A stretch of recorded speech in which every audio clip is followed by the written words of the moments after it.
یہ فلاحی میں دیا ہے، یہ فلاحی میں دیا، یہ فلاحی میں دیا۔ ایک بات تو میں یہ عرض کرنا چاہتا ہوں کہ اللہ تعالیٰ نے اپنے فضل سے، اپنی مہربانی سے، اپنے فیصلے سے ہم کو انسان بنایا، اور انسان بھی ایسا بنایا کہ اس میں کوئی کمی نہیں چھوڑی۔ دیکھنے کے لیے آنکھیں، سننے کے لیے کان، بے شمار نعمتیں عطا فرمائیں، اور یہ دنیا سجائی بنائی ہمارے لیے۔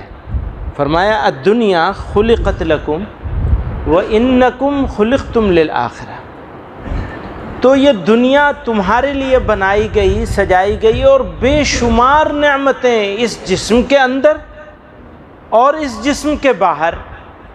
اسی لیے اللہ تعالیٰ نے قرآن میں ارشاد فرمایا وَإِن تَعُدُّوا نِعْمَةَ اللَّهِ لَا تُحْصُوهَا، اگر تم اللہ تعالیٰ کی نعمتوں کی گنتی کرنا چاہو تو کر نہیں سکتے، یعنی تمہاری قدرت نہیں ہے۔ چاہے ترقی کے کسی معیار پہ پہنچ جاؤ، نعمتوں کی گنتی بھی نہیں کر سکو گے تو شکر کیسے ادا کرو گے جب معلوم ہی نہیں تمہیں کہ کیا کیا نعمتیں تمہارے جسم میں ہیں اور کیا کیا نعمتیں اس دنیا میں ہیں تمہارے لیے۔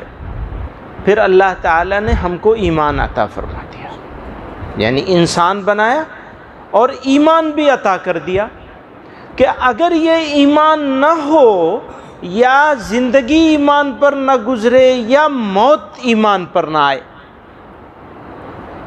تو انسان ہونے کے فائدے سے زیادہ انسان کا نقصان ہو جائے۔ ہم سے زیادہ عقل مند لوگ دنیا میں موجود ہیں، عقل کے باوجود ایمان کی دولت سے محروم رہ گئے، تو معلوم یہ ہوا کہ عقل اور فضل، یہ دونوں چیزیں جو انسان کی دنیا میں ہیں وہ انسان کے کام نہیں آئیں گی۔ اللہ تعالیٰ کی عنایت، مہربانی اور کرم ہو تو ہمارے جیسے کم عقل لوگ بھی ایمان کی دولت سے مالا مال ہو جائیں۔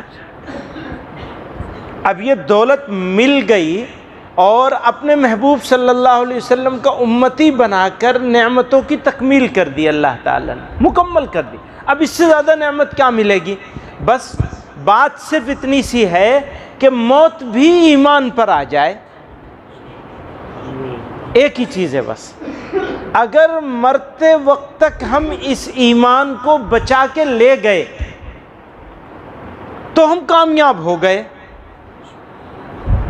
جتنی تکلیفیں ہیں، جتنے امتحان ہیں، جتنی مصیبتیں ہیں، وہ ہمارے اوپر ہمارے ایمان کی وجہ سے ہیں، امتحان ہے ہمارا۔ اللہ تعالیٰ نے جگہ جگہ اس کو ارشاد فرمایا۔ تو یہ ایمان، وہ حضرت شیخ عبد القادر جیلانی رحمۃ اللہ علیہ کا مشہور ہے کہ کسی ان کے مرید نے ان سے پوچھا، حضرت آپ اتنے ولایت کے اتنے اونچے مقام پہ پہنچا دیا اللہ میاں نے آپ کو، اب یہ ہر وقت اسی میں لگے رہتے ہیں، چاہیے کیا آپ کو؟ آپ چاہتے کیا ہیں؟ حضرت نے بس ایک چھوٹا سا جواب دیا تھا، ایمان پر خاتمہ۔ چاہت یہ نہیں ہے کہ ولایت مل جائے، چاہت یہ ہے کہ جب مریں تو اللہ کا نام لیتے ہوئے جائیں۔ نبی علیہ السلام نے حضرت معاذ نے حضرت نبی علیہ السلام سے پوچھا، آقا اللہ کو اپنے بندے کا کون سا حال پسند ہے؟ یہی فکر رہتی تھی صحابہ کرام کو، کون سی بات اللہ میاں کو پسند آئے گی؟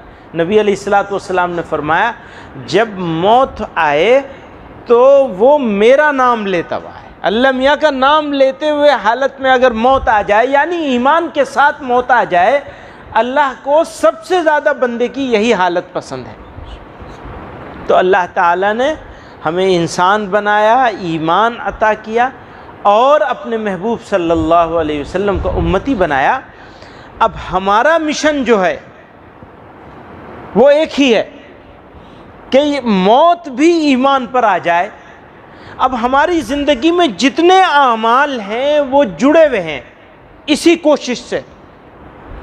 ہماری صبح کیسی ہوگی، ہماری شام کیسی ہوگی، ہماری اولاد کیسی ہوگی، پڑوسی کیسے ہوں گے، بھائی بہنوں کے ساتھ رشتے کیسے ہوں گے، چھوٹوں کے ساتھ ہم کیسے ہوں گے، بڑوں کے ساتھ کیسے ہوں گے، دوستوں کے ساتھ کیسے ہوں گے اور دشمنوں کے ساتھ ہم کیسے ہوں گے۔ فرمایا جیسی زندگی ویسی موت، اور جیسی موت ویسی آخرت۔ اچھی زندگی گزرے گی تو اچھی موت آئے گی، اچھی موت آئے گی تو اچھی آخرت ہوگی۔ تو اللہ تعالیٰ نے اپنی مہربانی سے ہم کو یہ نعمتیں عطا کر دیں بنا مانگے ہوئے۔ ہمارا کوئی کمال نہیں تھا، سب اللہ کی مہربانی ہے کہ ہمیں اس جگہ تک پہنچا دیا ہے۔ ہماری کوشش ہونی ہے، کوشش ہونے کے بعد بھی اللہ تعالیٰ سے مہربانی طلب کرنی ہے۔ کوشش میں بھی ہمارا کمال نہیں ہے، کوشش میں بھی اللہ کی مہربانی ہوگی، لیکن کوشش ہم کو کرنی ضرور پڑے گی۔ آج کے جو حالات ہیں ہمارے ملک کے اور دنیا کے، اس کی وجہ سے مسلمان بہت اپنے ذہن میں فکر محسوس کر رہا ہے، اور وہ طبعی باتیں ہونا بھی چاہیے، فکر مند ہونا ہی چاہیے، لیکن راستہ کیا ہے، وے آؤٹ کیا ہے؟ راستہ جو ہے یا ایھا الذین آمنوا ادخلوا فی السلم کافہ، پورے داخل ہو جاؤ، آدھا ادھورا کام نہیں چلے گا۔ یہ بھی اس کا ایک پارٹ ہے، اور ہرگز مایوس نہیں ہونا ہے۔ کبھی کے دن بڑے ہوتے ہیں، کبھی کی راتیں بڑی ہوتی ہیں۔ آج کل راتیں بڑی ہیں نا، راتیں ہو گئی نا بڑی رات، دن بھی بڑا ہوگا انشاءاللہ، اس میں کیا مشکل؟ تو گھبرانے کی ضرورت نہیں، حوصلے کو بلند رکھیں، ہرگز گھبرانے کی ضرورت نہیں۔ یہ حالات کا بدلاؤ، یہ چیلنج، یہ بے چینی، یہ لوگوں کے حملے اس بات کو ثابت کر رہے ہیں کہ آپ ہی ہیں، آپ ہیں۔ جس پیڑ پہ پھل ہوتا ہے پتھر بھی اسی پیڑ پہ آتا ہے۔ ہم پھلدار ہیں، ہمیں اس پہ یقین رکھنا چاہیے، اطمینان۔ وسوسے کو قریب مت آنے دینا، ہرگز قریب مت آنے دینا۔ یہ ہوا کا رخ، آپ یہ سمجھ رہے ہیں کہ یہ آندھیاں ہیں، لیکن یہ آندھیاں آپ کو اونچا اڑانے کے لیے ہیں۔ فکر کرنے کی ضرورت نہیں ہے، مایوس ہونے کی ضرورت نہیں ہے۔ ہاں، استقامت کی ضرورت ہے، ثابت قدمی کی ضرورت ہے، مردوں کی طرح سے حوصلے کے ساتھ، ہمت کے ساتھ۔ کوئی ڈرنے کی، کوئی بے چین ہونے کی، کوئی مضطرب ہونے کی ضرورت نہیں ہے۔ اللہ تعالیٰ ہی کی مدد سے ہوگا، اس نے امتحان میں ڈالا ہے، وہی نکالیں گے انشاءاللہ۔ بس ایک ہی شرط ہے، ہمیں اپنے آپ کو سدھار لینا ہے، پورے داخل ہو جائیں۔ تو وقت کی تنگی ہے، ابھی سنتیں بھی پڑھنی ہے آپ حضرات کو، اور مجھے بھاگنا ہے، نکلنا ہے۔ تو آپ حضرات کا بہت شکریہ، ہم دعاؤں کے محتاج ہیں، آپ ہمارے لیے دعا کریں، انشاءاللہ ہم بھی آپ لوگوں کے لیے دعا کریں گے۔ وآخر دعوانا الحمدللہ رب العالمین۔ بھائی درود شریف پڑھ لیجیے۔ اللہم صلی علی محمد وعلی آلہ وصحبہ وبارک وسلم کما تحب وترضى عدد ما تحب وترضى۔ اللہم ربنا آتنا فی الدنیا حسنة وفی الآخرة حسنة وقنا عذاب النار۔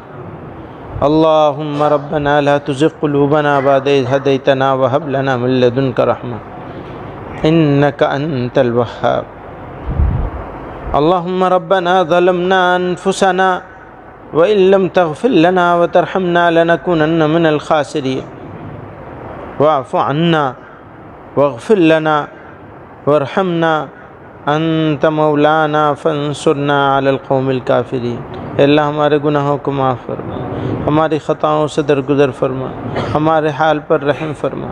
اے اللہ ہمارے مصیبتوں کو دور فرما، بیماروں کو شفا عطا فرما، قرض داروں کے قرضوں کی ادائیگی کی سبیل فرما۔ الہ العالمین مصیبت زدوں کی مصیبتوں کو دور فرما۔ اے اللہ ہمارے مرحومین کو مغفرت و رحمت سے نواز دے، ہمیں بھی حسن خاتمہ عطا فرما۔ اے اللہ ایمان پر خاتمہ نصیب فرما دے۔ اللہم احسن عاقبتنا فی الامور کلہا واجرنا من خزی الدنیا وعذاب الآخرہ۔ وصلی اللہ تعالی علی خیر خلقہ سیدنا و مولانا محمد وآلہ وصحبہ اجمعین برحمتہ۔